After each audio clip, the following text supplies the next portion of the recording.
How did he survive? He must have a plot armor. I always kind of like to investigate how the field has fared since I sowed it, and just to see if the red clover, how did it survive, the timothy, did it survive, how much of other types of grass, that is weeds, how much of that is in here.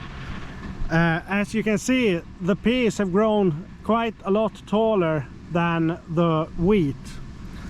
The wheat is down here and the peas are basically 20 centimeters taller in most of the places, but in some places there are no peas at all. Probably birds from the forest swooped in and ate them right after I sowed the field. That's typical. But if we dive into the grass here, it is a little bit wet. You can see the droplets on the grass, and that sucks, but that's the way it is up here. This time of year it's hard to get the field to be dry.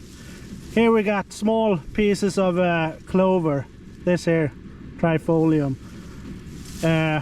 and timothy down here, quite a lot of timothy. And that is something I expect here. Not so much red clover, because we put on a lot of nitrogen, so the timothy is gonna outpace the red clover by a huge margin. And also, since there is so much, it's basically a jungle of wheat and peas, so it's gonna be hard for the clover to survive. It will survive. It will come next year, and for a few more years we'll have a lot more of the red clover. Also, as you can see on the wheels of the tractor, it looks like it's super wet, but it's not really that wet. It's just basically down the first 20 centimeters up from the ground, there's a lot of dew, and it will never go out. I have to cut it and wait for it to evaporate when it's good weather, because it's not going to go out of there on its own, not this time of year.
All right, that was quick.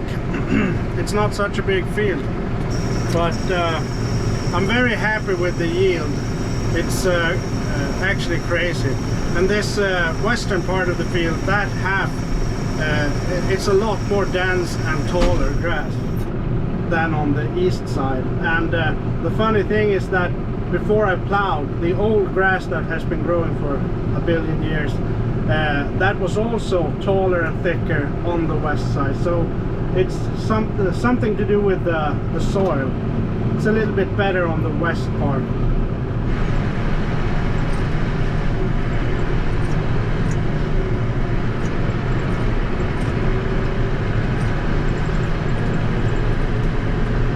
Yeah.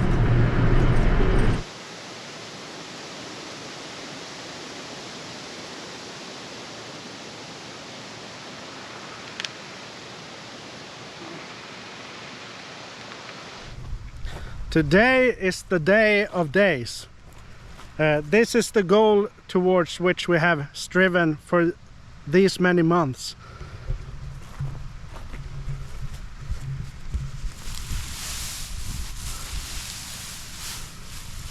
Not that dry, but it's dry enough to bale it now, and I have to bale it now because tomorrow it's gonna rain, so this is it. There will be bales popping out here, a lot of them. I've got four on the outer edge, and then we have these massive windrows here. They don't look that big, but they are quite compact, so there's a lot of grass in them. I'm gonna have to go very slow when I pick those up because the pickup on this baler is not that great. It does struggle to pick up the grass. And then we're gonna wrap them and just place them here on the edge of the field. I can pick them up later because it takes so much time to cart them home right away and wrap them there. So we'll wrap them here. So a rock.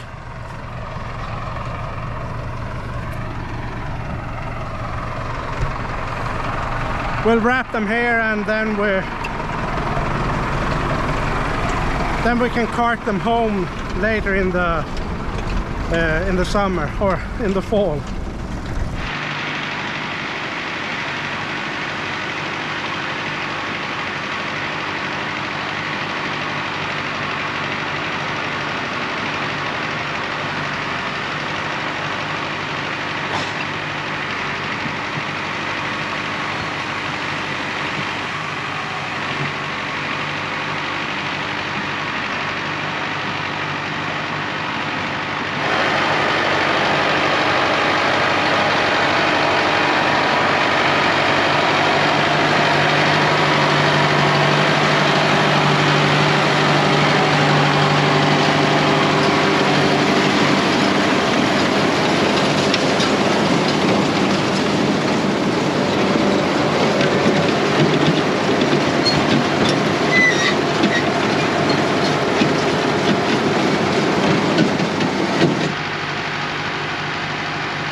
One is the name of this bed.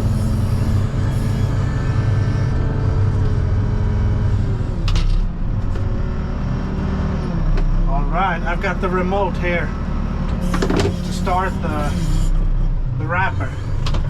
Man, that sun is annoying. There, let's go into the shade.